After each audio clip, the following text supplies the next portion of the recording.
هو انت لازم تبقى عامل احسن جسم واحسن فورمة عشان الناس تتقبل منك النصيحة في مجال الفتنس والنوتريشن. وانت لو حد جاي ينصحك، المعلومة الكريديبيليتي بتاعتها او المصداقية بتاعتها تضيع لو الشخص ده مثلا اوفر ويت، شخص تخين او شخص رفيع ما عندوش عضلات. الاجابة هنا لا. ليه لا؟ طبعا انا ممكن اقول لك الجمل الكليشيه بقى بتاع ممكن يبقى احسن دكتور صدر وبيشرب سجاير، ممكن يبقى احسن دكتور قلب وما بيلعبش رياضه، فسيبك من ده. لا انا خلينا في مجال الفتنس والنوتريشن. انت ممكن يبقى الشخص ده مثلا مدرب اوفر ويت، فانت اول حاجه يجي في بالك ان انت ازاي مدرب بشكلك كده في جزء مهني هو عنده مشكله فيه، ده صح. ان ممكن انت المفروض واجهه لشغلك، انت واجهه للمكان، فانت ممكن تقول عليه ان هو مش بروفيشنال او مش مهني.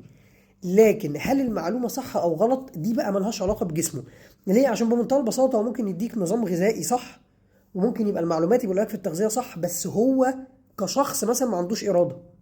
فهو مثلا بيحب السكريات مش عارف يبطلها، لكن هو ممكن يعمل لك بحث، بص تقف تناقشه في رسالة دكتوراه في جامعة هارفارد في أمريكا عن أخطار السكر وما يبقاش فيه غلطة. بس هو بقى ما عندوش الإرادة عشان يبطله. لكن هو هينقل لك المعلومة صح، وهيحط لك نظام غذائي صح، وهيعالج لك مثلا السويت توث أو الشوجر كريفنج اللي عندك. هيعرف يخلي ان انت ما يبقاش دايما رايح للسكريات، ما تجيش بعد الساعة 12 بالليل شوكولاتايه، طب كريب نيوتيلا، طب بتاع. هو ممكن يعرف يعمل لك ده، لكن هو مثلا كشخص ما عندوش إرادة. فتاني ممكن يبقى هو كده مش بروفيشنال بس المعلومة صح. نفس الشخص اللي انت ممكن تبص له، ودي دايما بتلاقيها كومنتس عادة ممكن بتيجي للفتنس انفلونسرز اللي جسمهم مش ضخم، يتقال له طب انت يا عم انت جسمك مش البيج رامي ليه لما انت كده؟ اول حاجة انت عارف جيناته؟ لا. تاني حاجة انت عارف اصلا هدفه ايه؟ يعني انا واحد من الناس انا هدفي عمر ما كان ماسل ماس. انا هدفي النفس والاندورنس والسترينث والستابيليتي والحاجات دي كلها.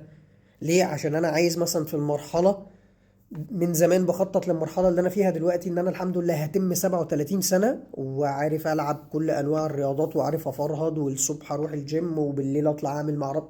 فانا مثلا ده كان الهدف بتاعي. فانت اصلا ما تعرفش الهدف بتاع الشخص عشان تبدا تبص له ايه. طب انت لو بتعرف تبني عضل ما بنيتش لنفسك ليه؟ او ممكن نرجع للكيس الاولانيه تاني. يا عم هو ما عندوش اراده، هو يعني فاهم، هو طاري يا عم في تمرينته مع نفسه، ما بيحبش يشيل اوزان تقيله، بيكسل بده. لكن هو ممكن يعمل لك انت بروجرام يخليك عادي جدا تخش مستر اولمبيا بعد 3 سنين. فخد المعلومه وخد العلم منها وما تقيمش الشخص بسطحيه.